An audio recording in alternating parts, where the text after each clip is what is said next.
Locker Room, with all the sports news you need, live.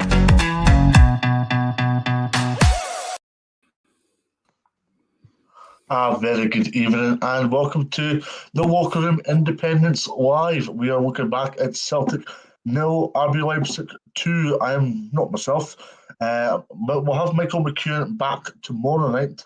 Michael is out, busy gallivanting at the moment, but I'm joined by the main man himself, Mr. Al Morrison. Alan, how are we doing? Yeah, hi Dave. Yeah, I'm getting there. Yeah, Absolutely. difficult night, but yeah, good to have me on again. Thank you. We were touching upon it briefly before we came on. It was a better performance tonight, but not the result. And no, indeed. And listen, I know it's the top level professional, football. Results are everything and all that. But for me, it was always look at the performance first, and it was a far better performance tonight. If you look at the things which Celtic did badly last week, and I thought last week, even though it was level at half time, this was an order of magnitude a better performance, especially again in the first half. The reason being that we were just, we were pressing more intelligently, and then without the ball, when we fell back, we were a much better shape in defence. We had two banks of four. There wasn't a lot of room between them, and they didn't really create a lot. Once we managed to fall back on that, they always were a massive threat on the break, of course. But in terms of that first half, in terms of defensively and the things that we didn't do well last week, it was a massive step forward. Mm-hmm, absolutely. I mean, in terms of the improvement, it's very much there, and it was without some big players not playing tonight either. Well, this is the nature of it, I guess. I think both sides have had a couple of injuries. I think Limer's an important player for them. He was out. The goalkeeper's their captain. He was out. He's got to get on with it really. So. It's a very busy part of the season. Games are coming thick and fast, and the injuries are mounting up. But listen, I've got to give credit to the manager. He went brave tonight. We were talking post show on the huddle breakdown about, and I was talking about, I'd have brought in Abelgard. I would have probably have started Forrest because it would just given us a bit more security and possession. But he went very brave. He went with a midfield three of Haksabanovic, O'Reilly, and Hatate. With Abada and Maeda up front, along with Kyogo. That was a really brave attacking formation. But I think the guys did pretty well, and I think they did the defensive shift pretty well as well. Is the Celtic players tired, or is it just Ian McCauley just trying to deflect from what was a disappointing defeat? No, I think this is a key factor. I think that is factually correct. The thing is, what are the reasons for that? And I think the reasons are, I think we touched on it last time, is that this has been a massive learning for Celtic this year in the Champions League. It's been 5 years since they've been in it, and obviously in that time the Champions League has changed and continues to evolve. The gap between the top 5 leagues and the rest of the leagues gets wider and wider. So you've got to have everything kind of go your way. So one of the things that we need to learn is that we to play the same way against St Johnstone, where you've got 80% of the ball, okay, and you're able to then press them so aggressively all over the pitch on the few occasions where you don't get the ball, is very different to playing. I think tonight I was just looking at the data. We had 42% of the ball. So with 42% of the ball, so you cannot chase the ball with the same intensity that you do when your opponents have got 80%, 20% of the ball, and they've got nearly 60% of the ball here. So that's something that we talk about when we look at the analysis. What scales? What scales from a good performance in the SPFL? Can you bring those factors into play at the Champions League level? And one of the factors that I don't think scales well is our ability to press for sustained periods of time. The players are again Leipzig kind of eased to that win really in the second half, the last quarter, because Celtic players were out on their feet again in terms of the way they're playing. So I think this is a big learning for the manager, because I don't think you've only got so much energy in a game, right? You can't give the players more energy, and therefore if you're going to be pressing that high, And when you play a team against Leipzig, what happens is they're so good they can play through that press often, right? And when they do that, everybody then has to make a recovery run. That basically is a huge sprint to get other side of the ball. And if you're doing that many times, it's absolutely knackering. And you've only got so many of those recovery runs in you.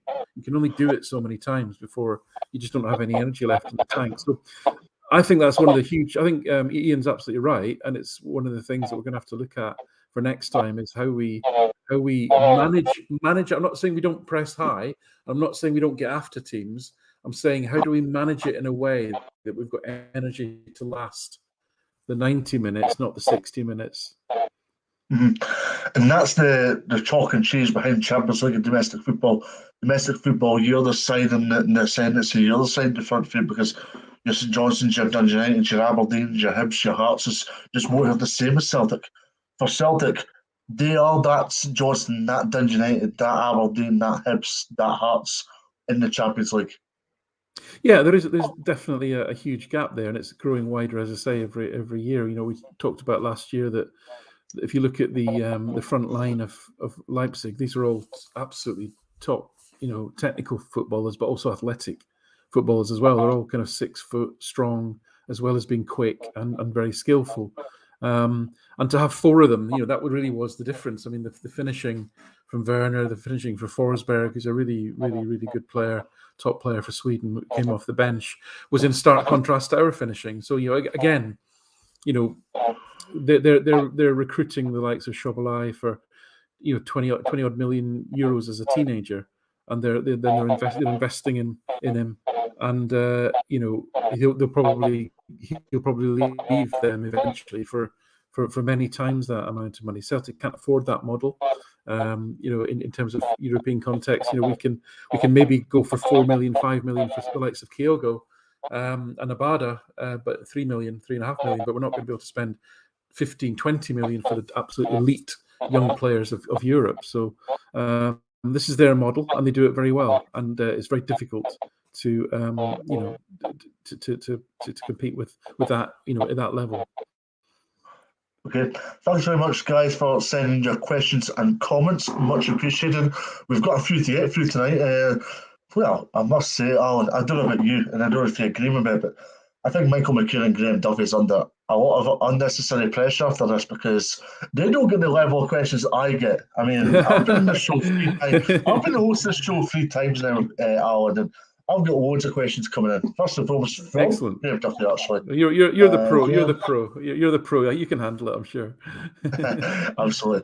Hi guys, Graham Duffy says, hi guys, I hope you're both well. Do you think Celtic not playing with a proper holding midfielder was a problem tonight? No, Callum McGregor kind of answers that to an extent, Alan. Well, Callum McGregor, though, but the skills that Callum McGregor brings to the team and why he's such an important player to Celtic isn't the same skill set as a traditional holding midfielder, right? I don't know if you think of a traditional holding midfielder, you think of somebody who's like a Claude Makelele, isn't it? Very positionally disciplined, sees danger before it occurs, strong and quick into the tackle, and then when they get the ball, they tend to just give it easy. That's none of that is Callum McGregor. Callum McGregor, what he brings to the Celtic team is that he finds spaces between the lines for the centre backs to reach. And then he's always receiving the ball on the half turn, so he's always looking forward. And then he can either run with the ball or he can play it, and it's the speed he plays that. That's the key thing. And if you want a sort of counterpoint to that, if you look at Aaron Mooy is a very experienced international player. He just doesn't play at the pace that McGregor does. McGregor just moves the ball quickly. So McGregor's not running around the pitch, flying into people, putting in number 6 challenges, crunching tackles, winning the ball back, being that sort of advanced sweeper, if you like, classic 6 holding player. It's more the fact that the speed at which he can transition the ball from the defenders to the forwards is what we miss. Now, O'Reilly actually, because he's a very, very bright kid, he played much better tonight than he did against St Johnstone in that position on Saturday. And actually, I thought he did really well. And so I don't think, if you think who else could we have put in there? If you wanted a classic holding midfielder in there, we could have put James McCarthy in. James McCarthy will sit there and kick people all night long, but he'll not move the ball quickly, and he won't cover the ground. And that would have just slowed the game down. Celtic got their moments of of joy in that game because they moved the ball quickly. If you notice when O'Reilly and Hatate got the ball, they were very quickly moving vertical passes up the field very quickly, and they weren't letting Leipzig settle. And that's when we the few occasions that we managed to generate some danger, that it was through that. So that's what Postecoglou was looking for. He's not looking for someone to sit there and destroy. He's looking for someone to take the ball off the defenders and create quickly and get the ball moving. And with that is going to, as you say, with that is going to bring repercussions because as Postecoglou wants to play front foot, expansive football. Yeah, no, there's definitely risks in that for sure. Absolutely. And we saw that, as the players started getting tired. It was a combination. I mean, Hatate, I thought, was again excellent for about 50 minutes, but again, he tired, and when he tired, he started to give the ball away. He started having turnovers because again, if he's just that little bit too slow, then he gets caught, and if he gets caught, he's up against a much bigger physical athlete, and then he tends to lose the ball. So that is the risk, and it comes back to, can we play at that intensity? How do we manage ourselves better to play the game and last the sort of full 90 minutes? Because that's been a theme throughout all 4 games. We've actually held our own against these teams for 50, 60 minutes, and then we've not been able to do it for 90 minutes. And so some progress there, but I think there's still a lot to learn in terms of lasting the course in that sense. Jota didn't play tonight. No, he was doing a big miss irrespective. Was tonight shown that he's a massive miss? Oh no, he is for sure, because I Gordon, I can't argue with what Gordon Strachan says, which is Jota's a kind of, for a winger, he actually has a lot of possession. He's a bit of a ball magnet, and when he gets the ball, he's able to hold on to it. And what that means is that the rest of the team can move up the pitch, and it also just keeps possession for a bit longer. The ball was coming back too quickly tonight, because if you look at Maeda actually troubled them, but Maeda's really only effective if he's playing the way he's facing. And if you get him running onto the ball, you can create danger just because of his sheer speed. But if he has to turn, or he has to think about what he's doing in any way, or he's just not got any tricks, he's not got any sort of much technical skill in that regard. So Jota was a huge miss, because oftentimes, unless Maeda could get a run in behind, the ball was just coming straight back. So what Jota does is he takes the ball in, he can take it up the line, he can cut back, he can keep possession, he can play it simple, or he can get across it. He gives the team a rest, and he allows the team to stay more compact as an attacking threat as well. So he's hugely important to how Celtic play. And yeah, he was a massive miss tonight for sure. Yeah. Some stats here coming in. Amadou Haidara game by numbers against Celtic: 100% dribbles completed, 88% pass accuracy, 79 touches, 51 passes completed, 6 out of 7 ground duels won, 4 out of 4 tackles won, 3 out of 4 long balls completed, 2 interceptions, 1 key pass, 1 big chance created, and a very good performance from Amadou Haidara. Yeah, again, another young player that was bought for around 15, 20 million euros. Superb athlete. Didn't even play in the first leg. Kevin Campbell played, who I think Kevin Campbell's a super, super player. He was on the bench tonight, and Haidara played. Again, he's another one that I think he's only a young lad, 21, maybe 22, and he was massive. I didn't notice him so much. And it's interesting that you read out those stats, because the one that caught my eye was the other deep lying midfielder, Schlager. He was just immense. I mean, there's nothing that boy couldn't do. He was strong, quick. His passing's good. His body, the way he used his body to secure possession, was very intelligent, and he had a bit of pace about him and a lot of bite about him as well. He was strong in the tackle. So very, very impressive players that they've got there. Yeah, I'm trying to get more stats, but that came from Statman Dave on Twitter. So full kudos to Statman Dave for that. He doesn't just do RB Leipzig or Scottish football. Just for clarification, that he does Champions League football, so he obviously knows his stuff. As for, well, there's a lot of questions coming in here saying, did Rangers meet this mob last year? But Alan, I think there needs to be a full acknowledgement here that RB Leipzig are a totally different sign now. Yeah, I think so. Listen, I mean, I don't want to be sort of overly partisan about this, right? So, what the Rangers did last year was absolutely the correct way to play against Leipzig, in terms of true to their style, right? Which was they played 5 across the back, they packed the middle of the field, they had 5 across the back, 4 in midfield, that were narrow. And because what Leipzig want to do is they've got their four players that all play quite narrow. I know they do pull wide, but the width comes with the fullbacks. Last season, Leipzig actually played three more of a sort of 3-4-3 formation, and so what the Rangers did is they surrendered the flanks, and they forced Leipzig to play through the middle, and they sat very deep, sort of park the bus type of thing, very very compact, and just kind of frustrated them. And I think they got away with a 1-0 defeat over there, and it was a late goal that did it. And then at home, they played exceptionally well. But again, Leipzig struggled to create anything because they were trying to play through a forest of players through the middle, and that they'd done a good job in setting up defensively to combat that. So credit for that. That was a good performance. I think it was a slightly different Leipzig team in the sense that Tedesco was brought in to make Leipzig a more defensive unit, and he struggled with that because obviously the players, you can see the players that they've got. They all just want to bomb forward. They got huge attacking talent, and I think it was just a bit of a mismatch of style between the coach and the players that actually were available. And of course, he got the sack and earlier this season, and since that point, they obviously improved massively in the Champions League. It's I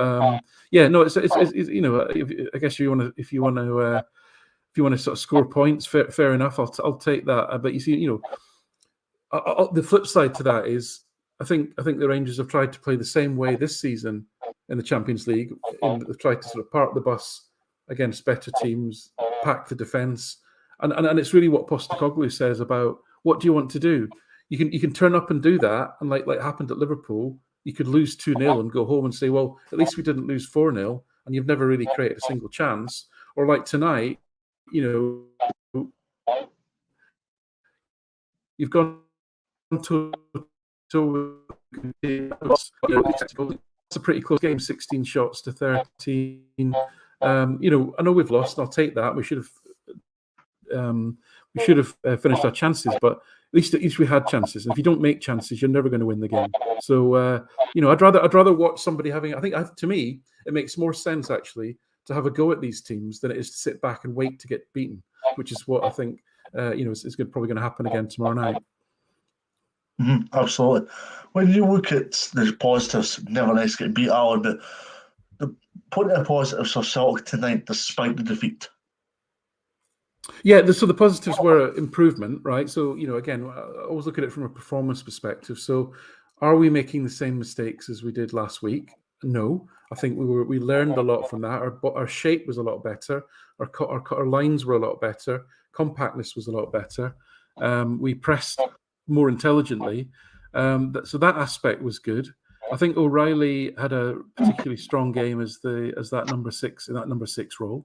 I think he improved massively from the St Johnstone game where he was struggling to get on the ball. He was not really getting into the right positions. So I think that was a positive. I think Carter Vickers looked back to his best again. Jens had a strong game, I think. So and I think again we created a lot of chances, but you cannot go through every Champions League game giving up nearly 2 xG every game. It's very difficult to win a match when you're doing that every time. So still, it's a huge amount to learn in terms of taking your chances, in terms of how we manage the games better in terms of our energy levels, obviously. So yeah, positives for sure.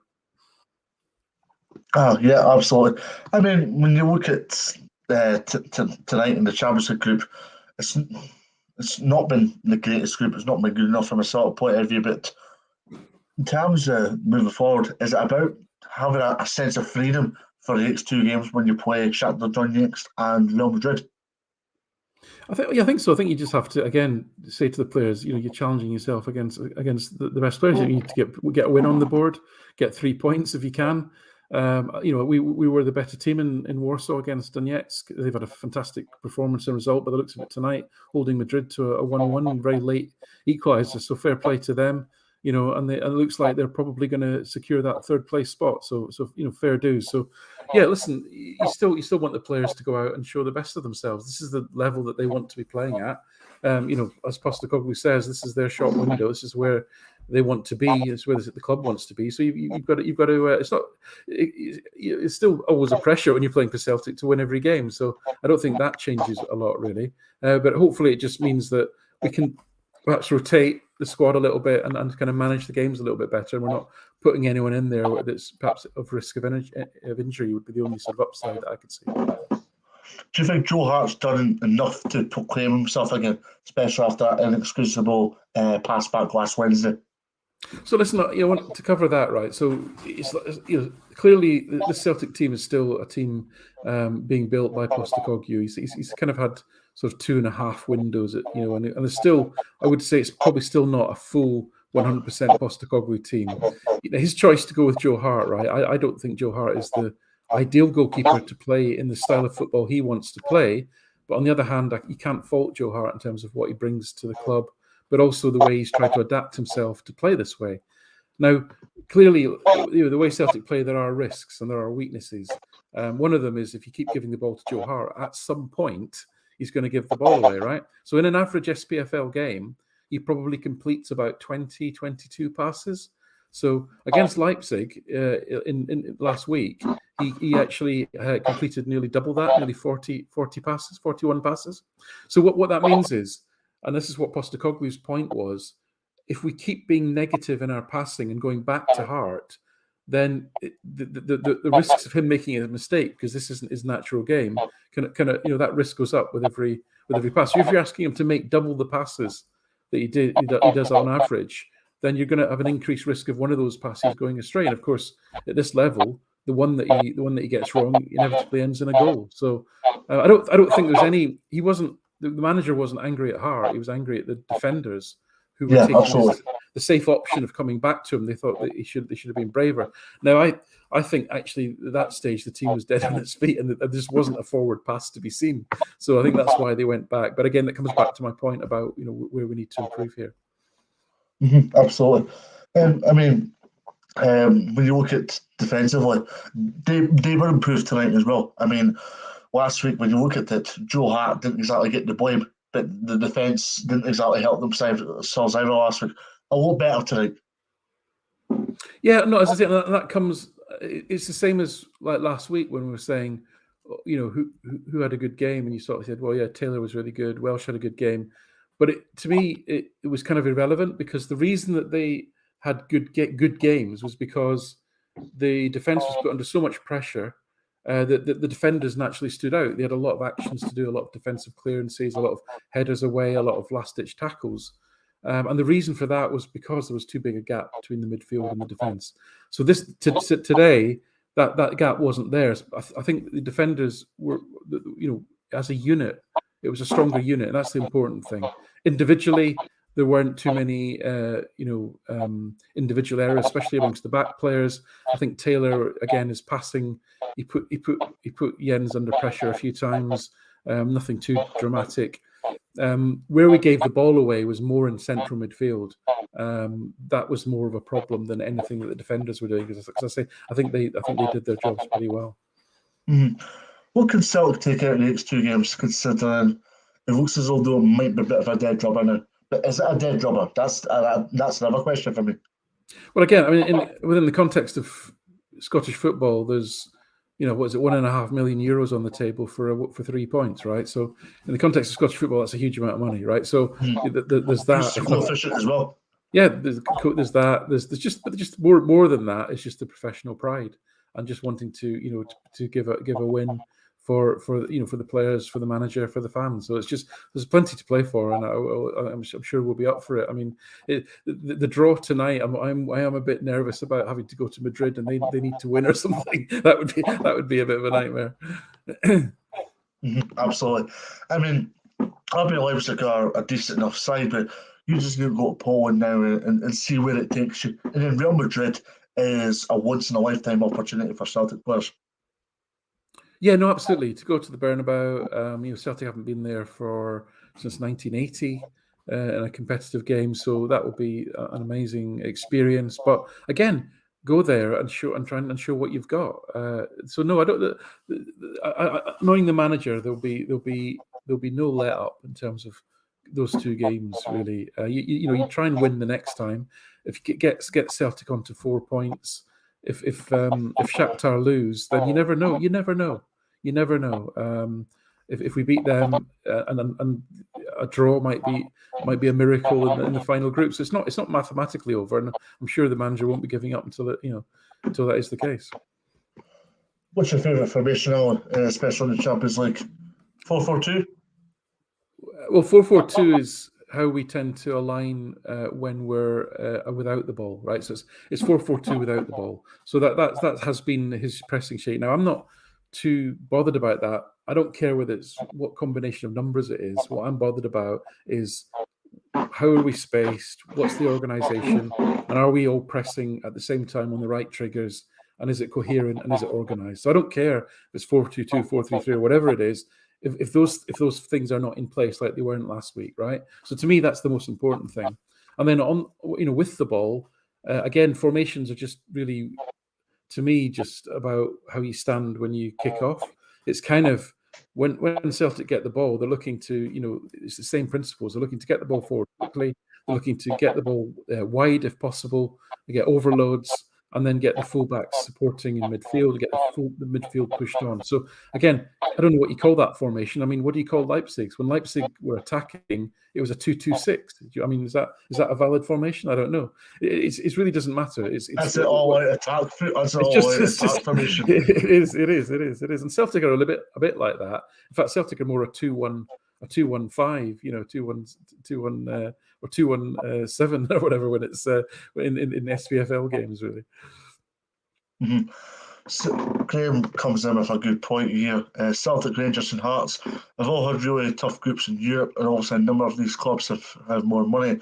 BX's and what can the Scottish clubs do to be more competitive in Europe? Yeah, I mean, there's no magic bullet here. I mean, if you look at the Champions League. Celtic have had the European champions. Leipzig are, if you look at it, they're not one of the elite clubs, but they're one of the solid let's call them sort of middle class teams of Europe. They've been top 4 Bundesliga team for a number of years now. And as I say, they've got exceptional players. I think we were a little bit lucky to get Shakhtar because obviously they were not on just the unfortunate situation they find themselves in, but they've lost a lot of good players because of that. If you look at the Rangers group, that's an exceptionally difficult group. Napoli are an absolutely magnificent team this season. Liverpool, obviously, one of the top 2 teams in England, and then Ajax are always a strong team and have got a decent side this year. So Hearts, who did they get? Fiorentina. Who else is in their group? Istanbul and RFS, who were just lucky to beat Winfield in the end. Yeah, indeed. So they were a bit like Celtic. They got at that level. Fiorentina are a strong team at that level. Istanbul, Başakşehir are decent, but it's tough. And I think to have 3 teams in the group stages is progress actually. So that's a good thing. I think the coefficient's gone up in the last few years for sure. It's a shame we've not been able to kind of maintain it so much this year, though. I think we'll be okay certainly for the next year in terms of getting teams through to group stages again. We should hopefully be in the same position. In terms of what can be done more, I don't think there's no sort of easy, quick answer to that. It's how do Scottish teams grow their talent? How do they? We're not going to get a magic money tree that gives Scottish clubs the same money as a Bundesliga club or a Ligue 1 club or a English Premier League club. So we've got to be smart. We've got to be smart about coaching, about recruitment, about scouting, about sports science, about data analytics, etc. All those marginal things that you can actually eke a bit of an advantage of is where I think Scottish clubs do have the ability to make a difference. Because putting it bluntly, we can't afford the best players, and the best players are being hoovered up at a younger age. So it becomes harder and harder to operate in that market. So it's got to be incremental steps, and just look at all of the things that you do as a football operation and question how can you do them a little bit better next time. And that's the thing, right? There's similarities between this Celtic side at present and other Celtic sides that have been in Champions League football in the past. Brendan Rodgers' sides, Neil Lennon's sides, Martin O'Neill's sides. Where does this rank in terms of Celtic sides in Champions League over the past 20 years? Yeah, so listen, I was thinking about this morning because I was thinking about Martin O'Neill's team, and if you go back 20 years, even right, not only was that team a very different team. I mean, by today's standards, the wage bill at Celtic in 2022 wasn't that much lower than some teams in the English Premier League at that time, 20 years ago, right? And if you Yeah. look at that team, it was packed full of pretty gnarly, solid professionleness, right? You had people like Valharan, Mjalby. You had Lambert was a Champions League winner. Neil Lennon, hugely experienced. He was 28 when he joined Celtic. And then, of course, you had a genuine world-class player in Larsson, and you had Sutton, Hartson. So you had, and Petrov was a top talent. So you had a really, really experienced, tough group of players who knew what it took to play at that level, but also they were playing against teams that the financial disparity, it wasn't anything like it is now. If Celtic played even though a Juventus or a Milan would have been stacked with experienced Italian internationals, you wouldn't have had that financial gulf that you do today. So I think it's very unfair to compare this team with O'Neill's team, for sure. And even going back 5 years to Rodgers' team, because again, I just think every year the disparity grows. Every year the English Premier League gets more money. The TV deals never go down; they always just seem to go up in one direction.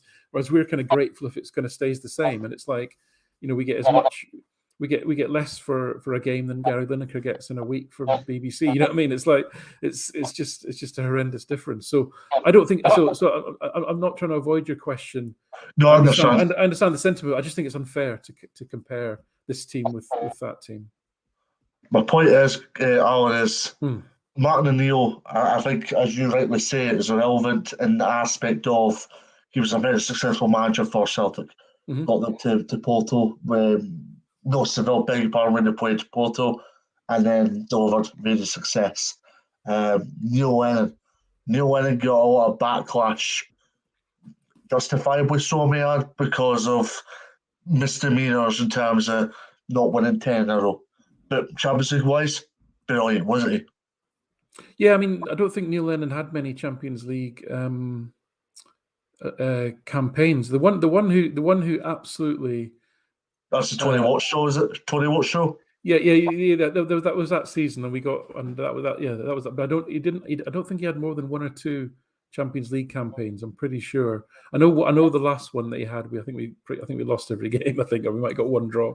But the one who absolutely punched above his weight was Gordon Strachan. Right, Gordon Strachan, got Celtic to the last 16 twice with a team. I forgot about that. Sorry, I forgot about that. And that was a team that had Gary Caldwell and Steve McManus in defence, right? So that is a pretty impressive, thing to do, really. I mean, that was a team that Paul Telfer and people like that, Lee Naylor, etc. So it wasn't a team packed full of superstars. Though we had Nakamura, obviously, but yeah, I think but again, different times. Celtic were I think because of historically what happened over the early part of the century, we weren't. I don't think we were a pot 4 team at that point. We're probably sometimes even a pot 2 team. So you tended to have at least one other team in the group that you thought, yeah, we'll definitely beat them. And then you'd have a Benfica or an Ajax that was a bit of a 50-50.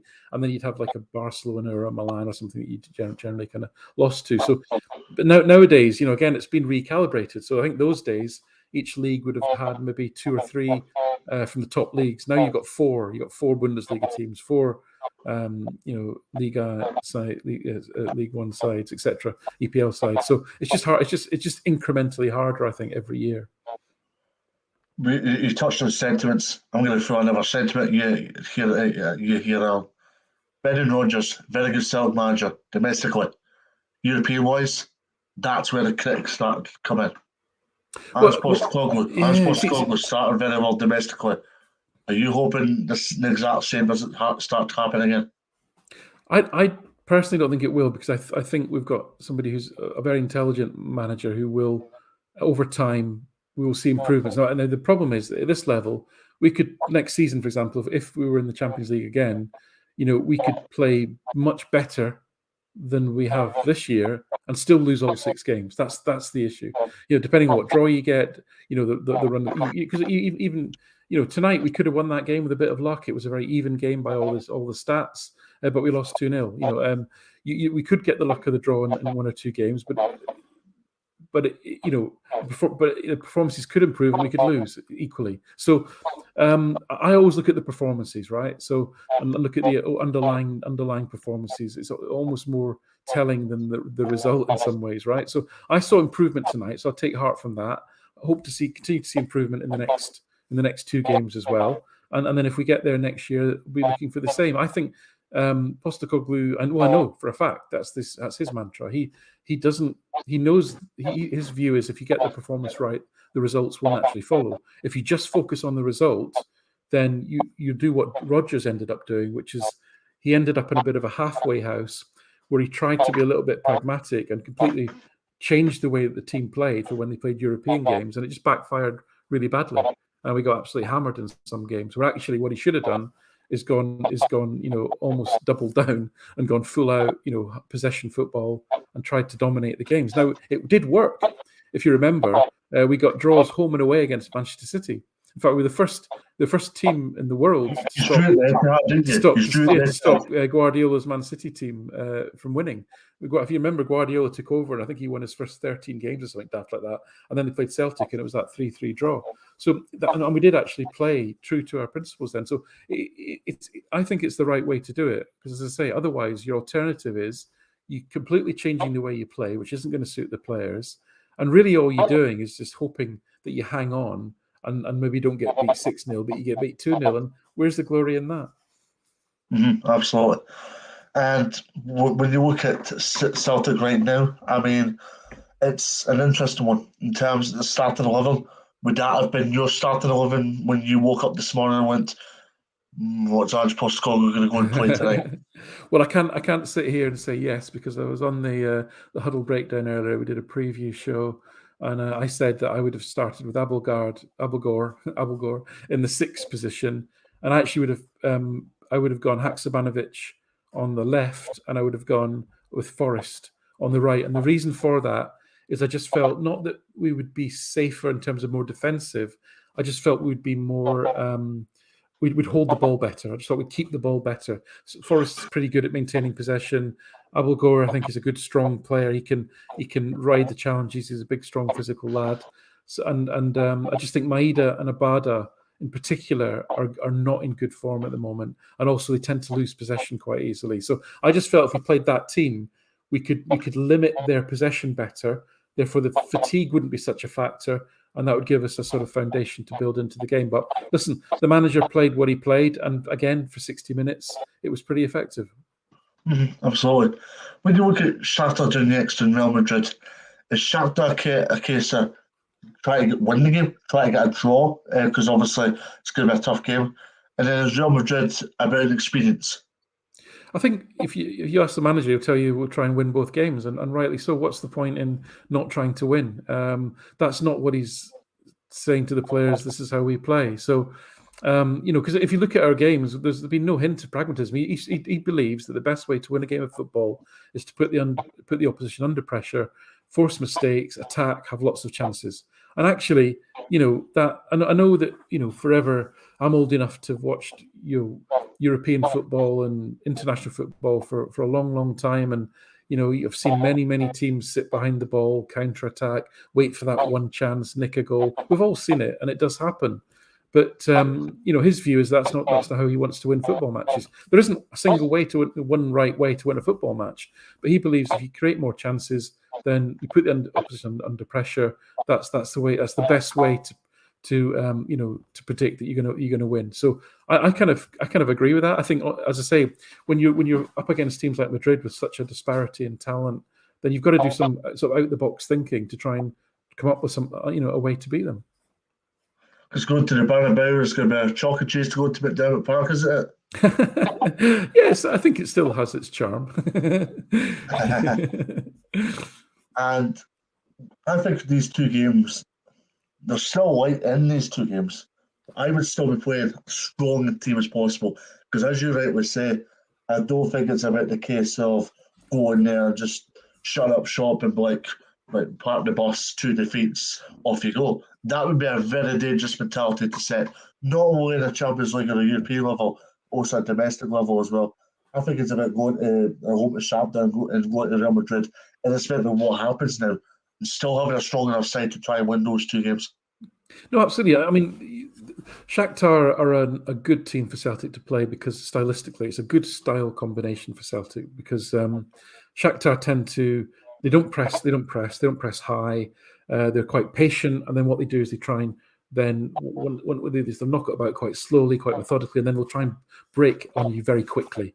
Now that works quite well for Celtic as a style comment because they can kind of get on top of them, and like we did for most of the game in Warsaw, we can actually kind of contain them and pressure them. Leipzig is probably the worst stylistic matchup for Celtic because really they're better at playing that way than Celtic are. Let's be honest about it. They've got better players and they've been doing it for longer. So that was always a high risk fixture for us playing Leipzig. It was the one I was most concerned about because even Madrid don't press high, right? They're very patient.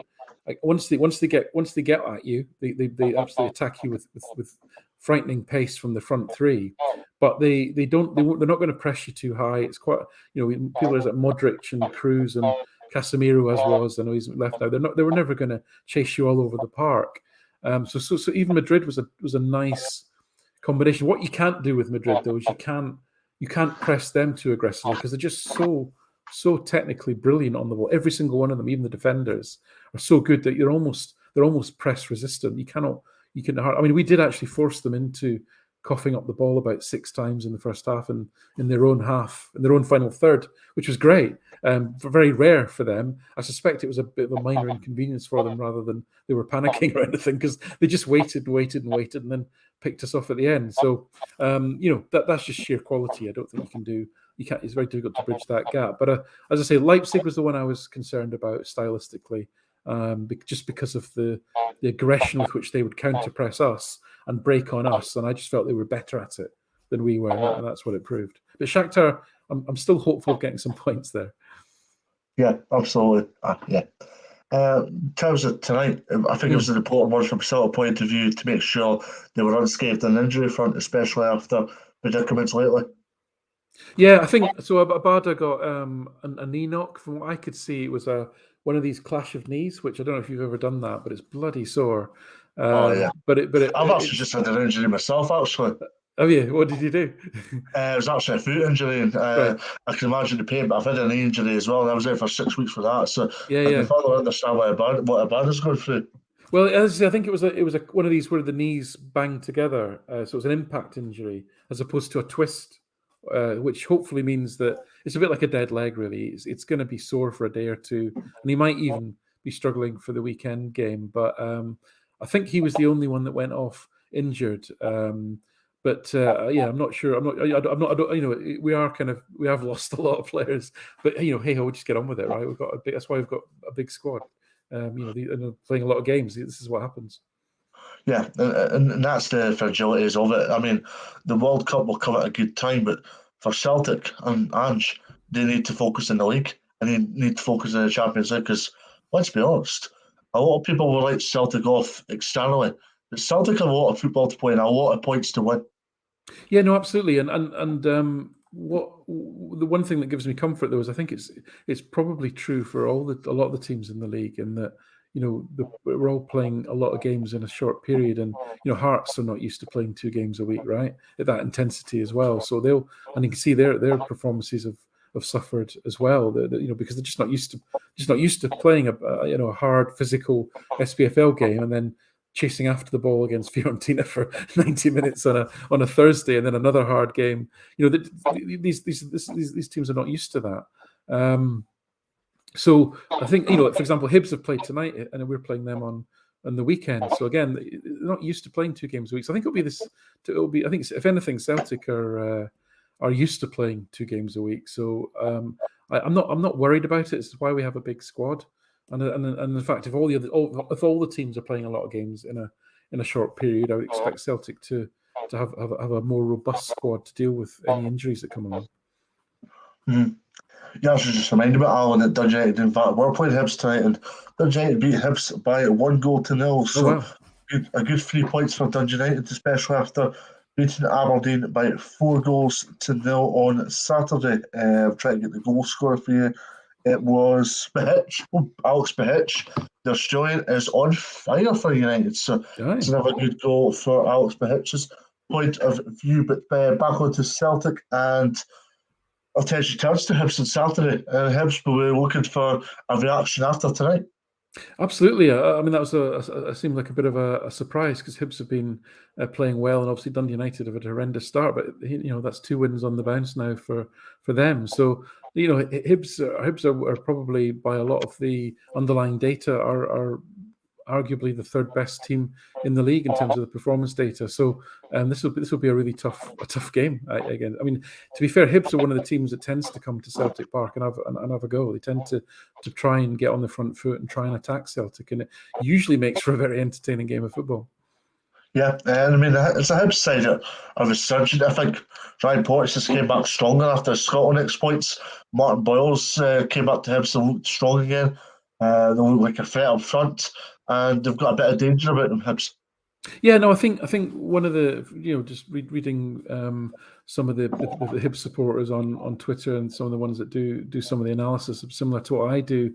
It was about sort of getting that balance in midfield, and I think they had a lot of sort of similar, quite safe players, but now they've got a combination of Kenna, Newell, and Campbell in midfield, which seems to be a nice balance for them. Campbell's a young player that seems to have really kind of moved forward in his development this year. They've got some quite exciting attacking players that they've brought in as well. Boyle's come back is obviously a massive boost for them. Porteous does seem to be developing and improving, which is not something something that surprised me. I kind of was always a bit always felt Porteous was a bit of an emotional player, and his concentration and his decision making was often quite poor.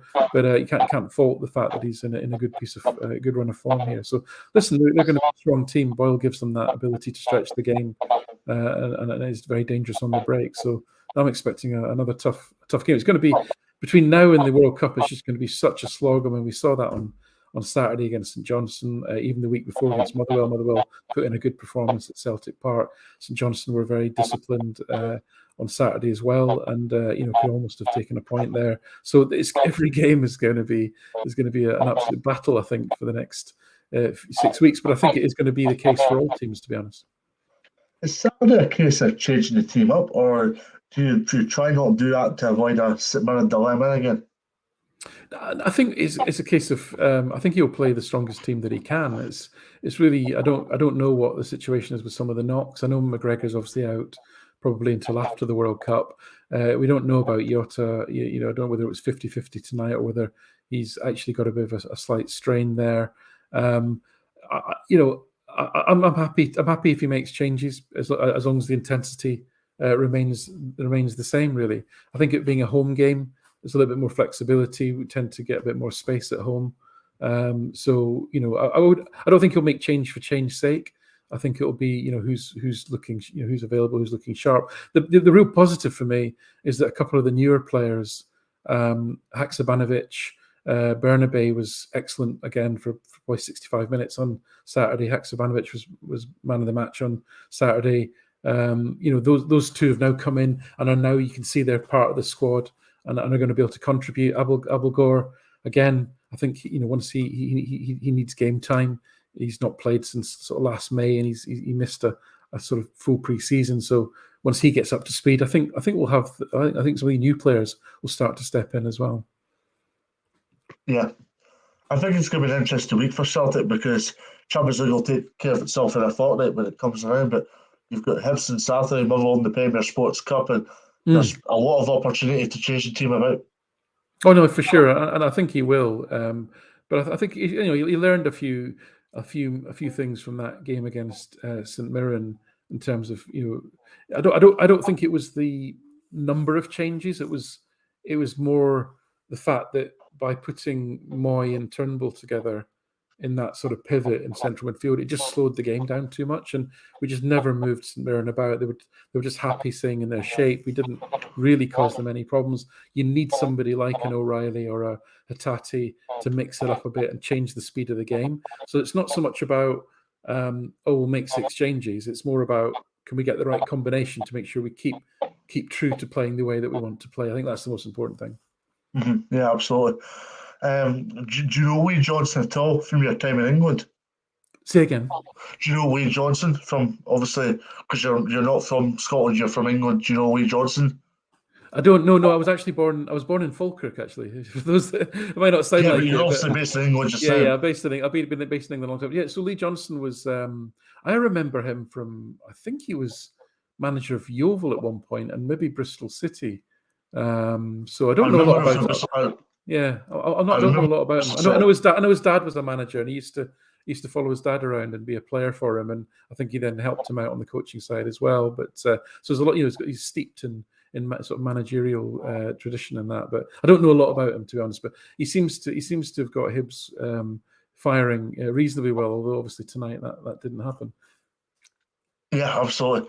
For Celtic, it's about taking care of yourselves, but also is it about making statements? Making statements in aspect, you've got injuries, but making statements, knowing that everybody's looking at you closely.